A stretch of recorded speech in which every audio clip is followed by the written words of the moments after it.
ಸಾಮಾನ್ಯವಾಗಿ ನನ್ನ ಅಬ್ಸರ್ವೇಷನ್ ಏನು ಅಂದರೆ ಹೆಣ್ಮಕ್ಳು ತುಂಬ ಪಿಕ್ಕಿ ತುಂಬ ಚೂಸಿ. ಇವಾಗ ಅವ್ರನ್ನೊಂದು ಸೀರೆ ಅಂಗಡಿ ಕರ್ಕೊಂಡು ಹೋಗ್ಬಿಟ್ರೆ ಆ ಸೀರೆ ತೆಗೀರಿ, ಈ ಬಾರ್ಡ್ರಿಗೆ ಆ ಕಲರ್ ತೋರಿಸಿ, ಆ ಕಲರ್ಗೆ ಈ ಬಾರ್ಡರ್ ತೋರಿಸಿ, ಈ ಡಿಸೈನ್ ತೋರಿಸಿ ಅಂತ ಸೆಲೆಕ್ಟ್ ತೆಗಿಸ್ತಾನೇ ಇರ್ತಾರೆ ಸೀರೆನ ಒಂದು ಸೀರೆ ತಗೊಳಕ್ಕೆ. ಇದು ನನ್ನ ಅನುಭವ. ಇದು ನೀವು ಅದನ್ನೆಲ್ಲ ಮಾಡಿರ್ತೀರ? ಇಲ್ಲ ಸರ್, ನಾವು ಹಂಗಿಲ್ಲ. ನಾನು ಇಲ್ಲ ಸರ್. ನೋಡಿ, ಒಂದು ಮಾತು ಹೇಳ್ತೀನಿ, ಸತ್ಯ ಅರ್ಥ ಆಗ್ತಿದ್ಯಾ?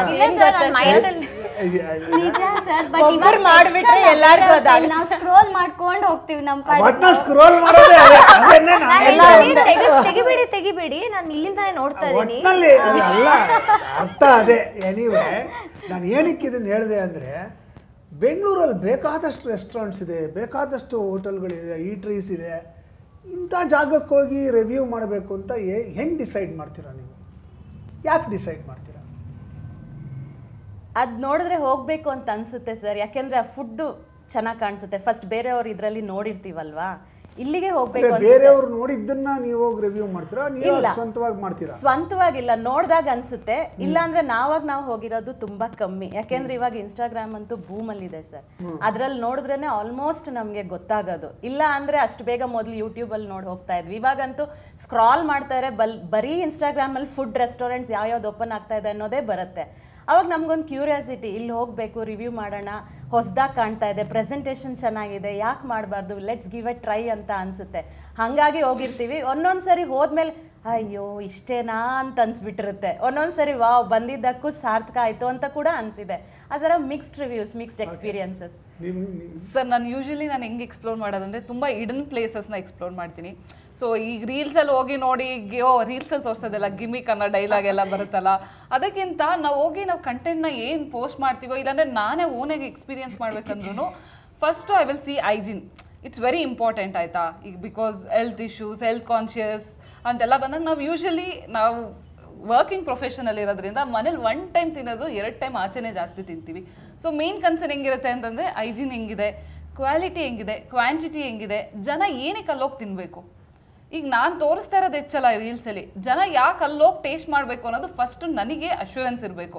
ನಾನು ಅಲ್ಲೋಗಿ ಟೇಸ್ಟ್ ಮಾಡ್ತೀನಿ, ನಂಗೆ ಇಷ್ಟ ಆಯ್ತಾ, ದೆನ್ ಓನ್ಲಿ ನಾನು I will post. Otherwise no. If you are like for example, ನಮ್ಗೆ ಇನ್ವೈಟ್ ಬಂದಾಗಲೂ ಅಷ್ಟೇ ಕರೀತಾರಲ್ಲ ರೆಸ್ಟೋರೆಂಟ್ಸಿಗೆ, ಬನ್ನಿ ರಿವ್ಯೂ ಮಾಡಿ ಅಂತ. So we will go and see what is there in their menu. ಏನಕ್ಕೆ ನನ್ನ ಜನಕ್ಕೆ ಈ ಮೆನುನ ತೋರಿಸಿದ್ರೆ ಜನ ಇಲ್ಲಿಗೆ ಬಂದು ತಿನ್ನಬೇಕು. ಈಗ ಜಸ್ಟೇ ಬ್ಯಾಂಗ್ಳೂರ್ಗಲ್ಲಿ ವೀಡಿಯೋ ನೋಡಿ ನಾನು ಬಂದೆ ಅಂತಾಗ ವಾವ್ ಇಲ್ಲಿ ಚೆನ್ನಾಗಿತ್ತು ಅಂದಾಗ 2 ಕಡೆಯಿಂದನೂ ಅಪ್ರಿಷಿಯೇಟ್ ಆಗಬೇಕು. ಈ ಕಡೆ ನನ್ನ ಫಾಲೋವರ್ಸ್ ಆದರೂ ವರ್ಡ್ ಆಫ್ ಮೌತ್ ಅವರೇ ನನಗೆ ಒಂದು ಸ್ಪ್ರೆಡ್ ಮಾಡ್ತಾರೆ ನನ್ನ ಪೇಜ್ ಬಗ್ಗೆ. ಈ ಕಡೆ ರೆಸ್ಟೋರೆಂಟ್ಸಿಗೆ ಅವ್ರ ರೆಸ್ಟೋರೆಂಟು ಪ್ರಮೋಟ್ ಆಗುತ್ತೆ. 2 ways ಬೆನಿಫಿಟ್ಸ್ ಇದೆ ಇಲ್ಲಿ.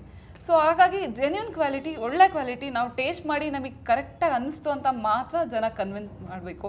ಇಲ್ಲ ಅಂತಂದರೆ no sir, if it is not good ನಾನು ಡೈರೆಕ್ಟಾಗಿ ಹೇಳ್ಬರ್ತೀನಿ, ನಂಗೆ ಇಷ್ಟ ಆಗಲಿಲ್ಲ, ನಾನು ಪೋಸ್ಟ್ ಮಾಡಲ್ಲ, this is a review, please take it, ನಿಮ್ಗೆ ಕರೆಕ್ಟ್ ಮಾಡ್ಕೊಳ್ಳಿ, ಮತ್ತೆ ಬಂದು ರಿವ್ಯೂ ಮಾಡ್ತೀನಿ. If it is good then only I will post. Sir, ನಾನು ಆ್ಯಕ್ಚುಲಿ ಡಿಸೈಡ್ ಮಾಡೋದು place based on the occasion or mood sir. ನಿಜವಾಗ್ಲೂ ಹಸುವಾಗಿ ಒಳ್ಳೆ ಊಟ ತಿನ್ನಬೇಕಂದ್ರೆ ನಾನು ನಮ್ಮ ಹಸ್ಬೆಂಡ್ ಇಬ್ಬರು ಎಲ್ಲಿ ತುಂಬ ರಶ್ ಇರುತ್ತೋ ಆ ರೆಸ್ಟೋರೆಂಟ್ಸಿಗೆ ಒಳಗೆ ಹೋಗ್ತೀವಿ, ಆಯಿತಾ? ಇಲ್ಲ ಆ್ಯಂಬಿಯನ್ಸ್ ಬೇಕು ಅಥವಾ ಸ್ವಲ್ಪ ಕ್ವೈಟ್ ಡೇಟ್ ನೈಟ್ ಆ ಥರ ಇದ್ದರೆ ಸ್ವಲ್ಪ ಮುಂಚೆನೇ ನಮ್ಮ ರಿಸರ್ಚ್ ಮಾಡಿಕೊಂಡು ಆ್ಯಂಬಿಯನ್ಸ್ ನೋಡಿ, ಇದೆಲ್ಲ ಫುಡ್ ಆಪ್ಷನ್ಸ್ ನೋಡಿ, ಸ್ವಲ್ಪ ಎಕ್ಸ್ಕ್ವಿಸಿಟ್ ಆಗಿರೋ ಮೆನು ನೋಡ್ಕೊಂಡು ಹೋಗ್ತೀವಿ. ನಿಜವಾಗ್ಲೂ ಅರ್ಥ ಆಗ್ತಲ್ಲ, ಡೇಟ್ ನೈಟ್ಗೆ ಹೋದಾಗೆಲ್ಲ ಫುಡ್ ರಿವ್ಯೂ ಮಾಡ್ತಾ ಕೂತ್ಕೊಂಡು ರಿವ್ಯೂ ಅಂತ ಅಲ್ಲ sir, but basically food review ಬಗ್ಗೆ ಕೇಳ್ತಿರೋದು, ನೀವು ಡೇಟ್ ನೈಟ್ ಬಗ್ಗೆ ಮಾತಾಡ್ತಾ ಇದ್ದೀರಾ. ಮದುವೆ ಆದ್ಮೇಲೆ ಅದೇ ತರ ರಿವ್ಯೂ ಮಾಡೋದು ಯಾಕೆ ಸರ್? ಇವಾಗ ನನಗೆ ಡೇಟ್ ನೈಟ್ ಇಷ್ಟ ಆಯ್ತಂದ್ರೆ ಬೇರೆ ಅವ್ರ ಪಾಪ ಆ ತರದ್ ಹುಡುಕ್ತಿದ್ರೆ ನಾ ಹೇಳ್ಬೋದಲ್ವಾ ಚೆನ್ನಾಗಿತ್ತು ಅಂತಂದ್ರೆ. ಅಲ್ಲ ಸರ್, ನಾನು ನಮ್ಮ ಹಸ್ಬೆಂಡ್ ಹೋದ್ರೆ ನಮ್ಗಿಷ್ಟ ಆದ್ರೆ ನಾನು ಅದನ್ನ ಪೋಸ್ಟ್ ಮಾಡಿದ್ರೆ ಬೇರೆ ಕಪಲ್ ಇಷ್ಟ ಆದ್ರೆ ಹೋಗಲ್ವಾ? ಓ ಇವರಿಬ್ರು ಹೋಗಿದ್ರು ಚೆನ್ನಾಗ್ ಅನ್ನಿಸ್ತು, ಸೊ ನಾನು ನನ್ನ ಹಸ್ಬೆಂಡ್ ನ ಕರ್ಕೊಂಡು ಹೋಗ್ಬೋದು ಅಂತ. ಬ್ಲಾಗಿಂಗ್ ಯೂಸ್ ಮಾಡ್ತೀರಾ ಅಂತ ಆಯ್ತು. ಬ್ಲಾಗಿಂಗ್ ಯೂಸ್ ಅಂತಲ್ಲ ಸರ್, ಅದೇನೋ ಇವಾಗ ವೇ ಆಫ್ ಲೈಫ್ ಆಗೋಗಿದೆ. ಪಾಪ ನಮ್ಮ ಹಸ್ಬೆಂಡ್ ಅಂತೂ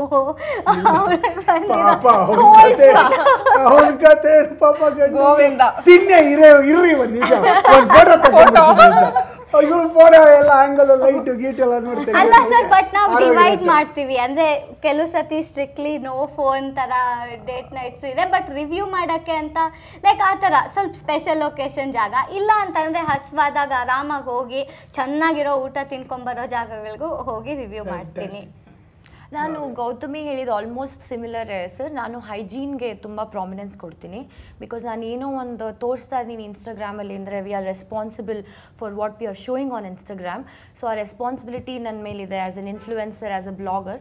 ಸೊ ಅದು ನನ್ನ ಟಾಪ್ ಮೋಸ್ಟ್ ಪ್ರಯಾರಿಟಿ. ದಟ್ ನಾನು ಏನು ತೋರಿಸ್ತಾ ಇದ್ದೀನೋ ಅದರಿಂದ ಯಾರಿಗೂ ತೊಂದರೆ ಆಗಬಾರ್ದು ಒಂದು. ಆ್ಯಂಡ್ ಇನ್ನೊಂದು, ಏನೇ ನಾನು ತೋರಿಸೋದು ನನ್ನ ಒಂದು ಪರ್ಸ್ನಾಲಿಟಿ, ನನ್ನ ಆ್ಯಟಿಟ್ಯೂಡಿಗೆ ಸೂಟ್ ಆಗಬೇಕು. ಇಲ್ಲಾಂದರೆ ಸುಮ್ಮನೆ ನಾನು ಏನೋ ಒಂದು ಐಟಮ್ಮು ನನ್ನ ಒಂದು ಪರ್ಸ್ನಾಲಿಟಿಗೆ ಸೂಟ್ ಆಗ್ತಾಯಿಲ್ಲ ಸುಮ್ಮನೆ ಮಾಡ್ತಾಯಿದ್ದೀನಿ ಇರಬಾರ್ದು.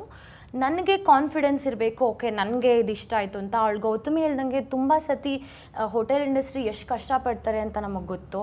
ಒಂದು ಸ್ಟಾಫ್ ಮೇಂಟೈನ್ ಮಾಡಬೇಕಾದ್ರೆ ಏನೇ ಒಂದು ಫೀಡ್ಬ್ಯಾಕ್ ಇದ್ದರೂ ಡೈರೆಕ್ಟಾಗಿ ಓನರ್ಗೆ ಹೇಳ್ತೀನಿ ಹೊರತು ನಾನು ಅದನ್ನು ಇನ್ಸ್ಟಾಗ್ರಾಮಿಗೆ ಹಾಕಕ್ಕೆ ಹೋಗಲ್ಲ, ಇಷ್ಟ ಆಗದಿರೋದು. ಬಟ್ ಹೇಗೆ ಪಿಕ್ ಮಾಡ್ತೀನಿ ಅಂದರೆ ಸೋ ಮೆನಿ ಟೈಮ್ಸ್ ಇನ್ವೈಟ್ ಬರುತ್ತೆ. ಇನ್ವೈಟಲ್ಲೂ ಚೂಸ್ ಮಾಡ್ತೀನಿ ಯಾವುದು ನನ್ನ ಪರ್ಸ್ನಾಲಿಟಿಗೆ ಸೂಟ್ ಆಗುತ್ತೆ, ನನಗೆ ಆ ಒಂದು ಕ್ಯುಸೀನ್ ಸೆಟ್ ಆಗುತ್ತೆ, ಇದೆಲ್ಲ ಯೋಚನೆ ಮಾಡ್ತೀನಿ. ಅಫ್ಕೋರ್ಸ್ ನನಗೊಂದು ಯುನೀಕ್ ಎಕ್ಸ್ಪೀರಿಯನ್ಸ್ ಇಷ್ಟ ಸರ್.